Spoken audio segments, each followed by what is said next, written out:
안녕하세요. 기획재정부 온라인 대변인 김영임입니다. 강한 경제와 민생 버팀목을 구현하기 위한 2022년 예산안이 발표되었는데요. 코로나 위기 극복과 포스트 코로나 시대를 선도하기 위한 2022년 예산안에 대한 모든 궁금증, 이분과 함께 풀어보려고 합니다. 안녕하세요. 네, 안녕하세요. 기획재정부 예산실장 최상대입니다. 그간 많이 힘드셨죠? 지금 엄청 후련해 보이시는데요. 예산실장님께서 보시는 2022년 예산안의 의미와 특징은 무엇인가요? 네, 올 여름 굉장히 무더웠습니다. 저희 190여 명 정도 되는 예산안실 직원들이 여름 휴가도 반납하면서 예산안 준비에 여념이 없었는데 나름대로 굉장히 보람 있는 시간이었습니다.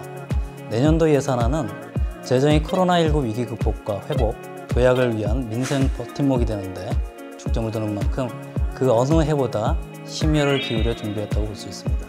자, 그럼 2022년 예산안에 대해 국민의 핵심 궁금증만 쏙쏙 뽑아낸 핵심 인터뷰 지금 시작합니다. 코로나 신규 감염자가 여전히 하루에 1000명을 넘고 있잖아요. 내년에도 부스터샷 같은 코로나 백신 수요가 많을 것 같은데 2022년 예산안에 백신 구매를 위한 예산이 충분히 반영되었는지 궁금합니다. 가장 뜨거운 질문으로 시작이 됐네요. 백신 그리고 방역을 위한 예산 어떻게 편성되었나요? 말씀하신 대로 그 코로나를 완전히 극복하는 데 가장 중요한 예산이 코로나 백신을 구입하고 접종을 하는 예산이 되겠습니다. 내년도 코로나 백신을 구입하는 물량은 9천만 회분, 그래서 그에 대한 소요 2조 6천억 원을 반영을 했습니다. 금년에 내년으로 2월 되는 물량 8천만 회분까지 합치면 내년도에는 총 1억 7천만 회분의 백신이 확보가 됩니다. 이러한 물량은 전 국민이 여러 차례 접종을 받고 부스터샷까지 맞을 수 있는 그러한 물량이 되겠습니다. 이 정도면 백신 접종에 대한 우려는 없을 것 같습니다. 한 가지 아쉬운 점이 있다면 국산 백신인데요. 혹시 국산 백신 개발을 위한 예산도 반영되었나요? 네. 코로나19 그 치료제 개발이라든지 국내 백신 개발을 위한 예산이 중요합니다. 그래서 그러한 예산 1,000억 원을 포함해서 국내 백신 자주권 확보를 위한 연구개발 예산을 총 5천억 원 반영하였습니다. 이렇게 해서 국민 여러분이 코로나19를 극복하고 신종 변종 감염병에 대해서 선제적으로 대비하기 위해 충분히 투자할 계획입니다. 코로나 위기 이후 계속되는 영업 제한으로 인해 손실이 말이 아닙니다. 내년에도 코로나로 인한 손실 보상이 예산에 반영되어 있을까요? 네, 소상공인 손실 보상은 계속됩니다. 1조 8천억 원의 예산이 편성되어 있는데요.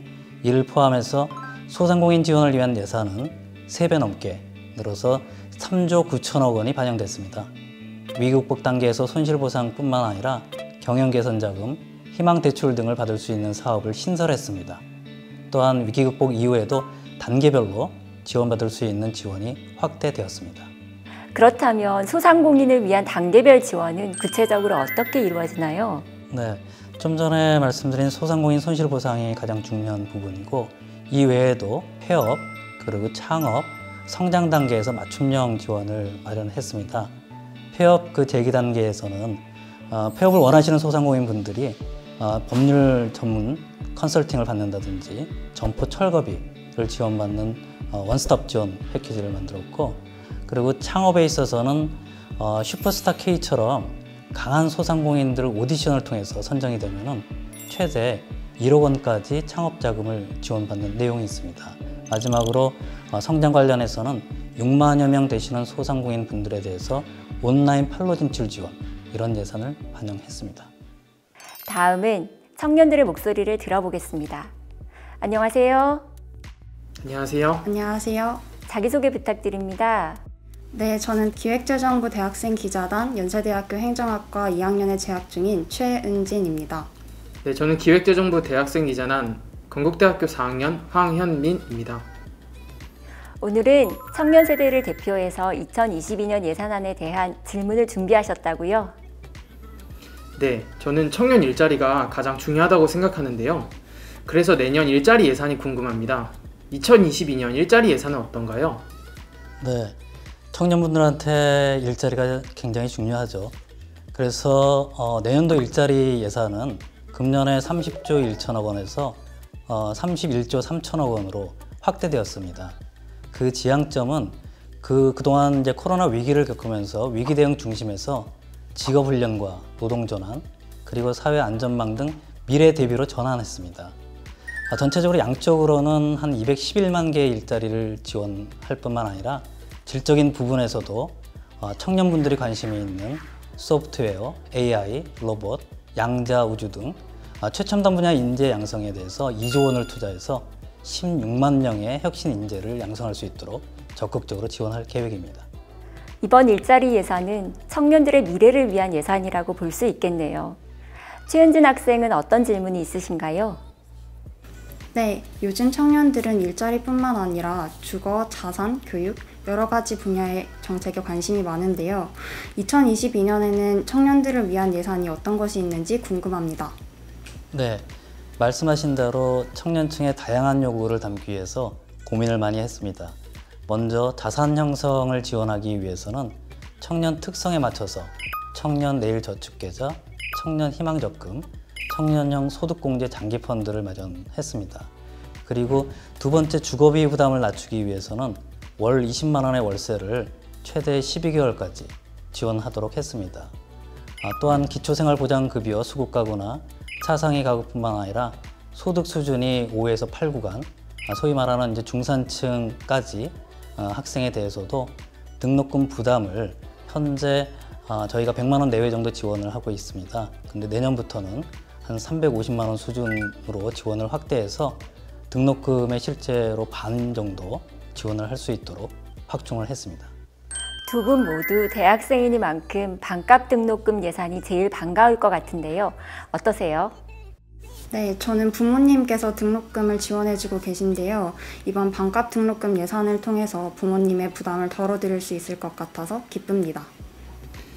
네, 저도 저를 포함한 많은 청년들이 이제 등록금 마련을 위해 시간과 노력을 들이고 있는데 정부의 예산 지원 덕에 그 시간과 노력을 자신의 자기 개발이나 자산 형성에 쏟을 수 있을 것 같아서 굉장히 반가운 소식이라고 생각합니다.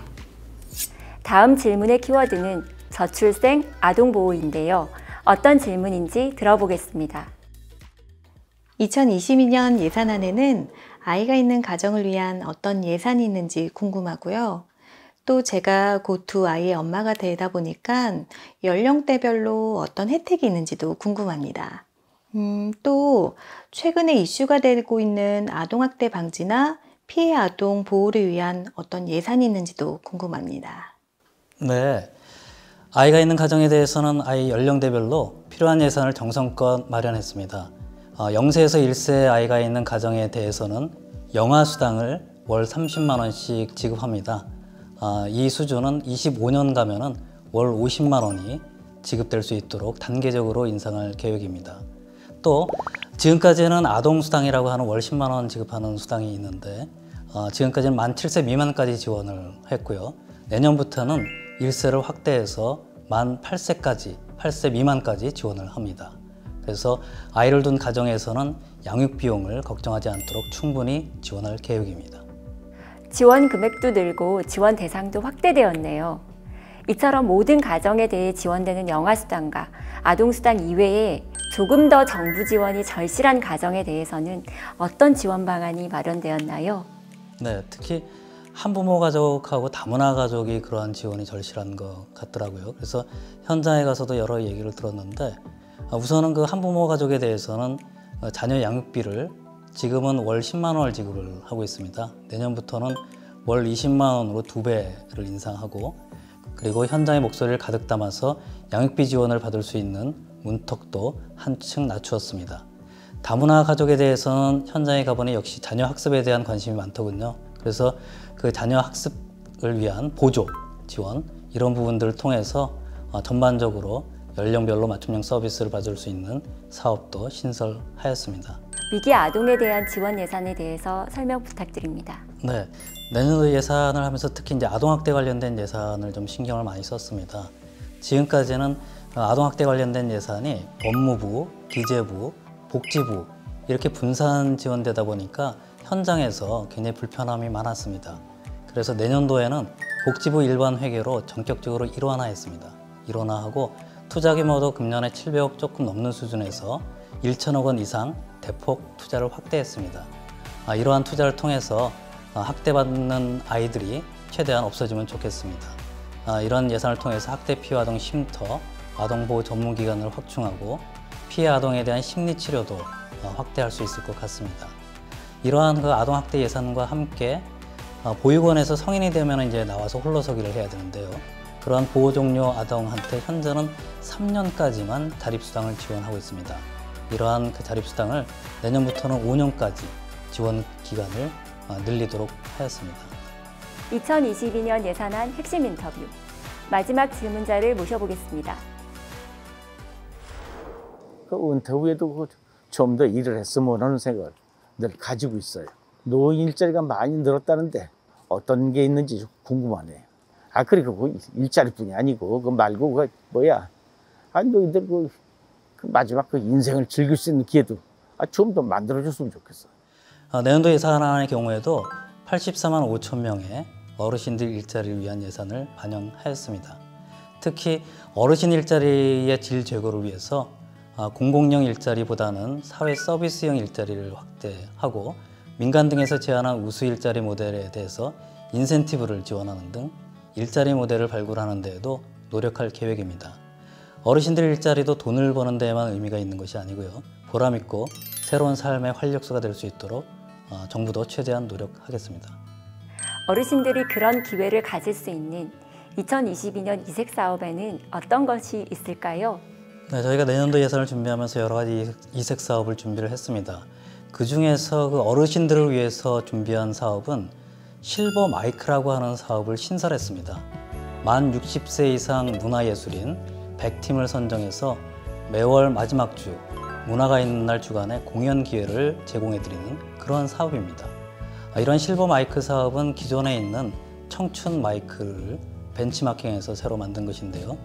전체 예술인의 30%가 어르신들이라는 점을 감안했을 때 이러한 기회를 어르신들에게도 새로이 제공하는 것이 굉장히 중요하다고 생각해서 내년도 이색 사업, 어르신들을 위한 이색 사업으로 실버 마이크라고 하는 사업을 신설했습니다.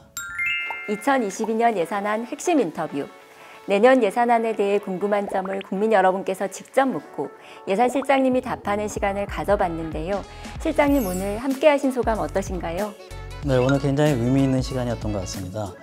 저희가 내년도 예산을 편성하면서 최대한 현장과 지역의 목소리를 반영하려고 노력을 했었는데 오늘 또 이렇게 여기 나와서 실제로 정책 수혜자분들의 질문을 듣고 그 궁금증을 풀어드릴 수 있는 답변을 제가 드릴 수 있는 기회를 가질 수 있어서 굉장히 뜻깊은 시간이었다고 생각합니다. 저희가 앞으로 계속 예산을 운영함에 있어서도 국민 여러분들의 목소리를 최대한 담고자 노력을 하겠습니다. 특히 조직화된 목소리를 내기 힘든 취약계층 분들의 목소리를 최대한 국민들이 낸 세금으로 쓰여지는 예산안에 담고자 최대한 노력하도록 하겠습니다. 오늘 헥터뷰를 통해서 예산안이 단순히 서류에 적힌 숫자가 아니라 아이에서 어르신까지 우리 국민 모두를 위한 민생의 버팀목, 미래를 향한 견인차라는 것을 다시 한번 깨달을 수 있었습니다. 실장님 오늘 친절하고 상세한 답변 감사드립니다.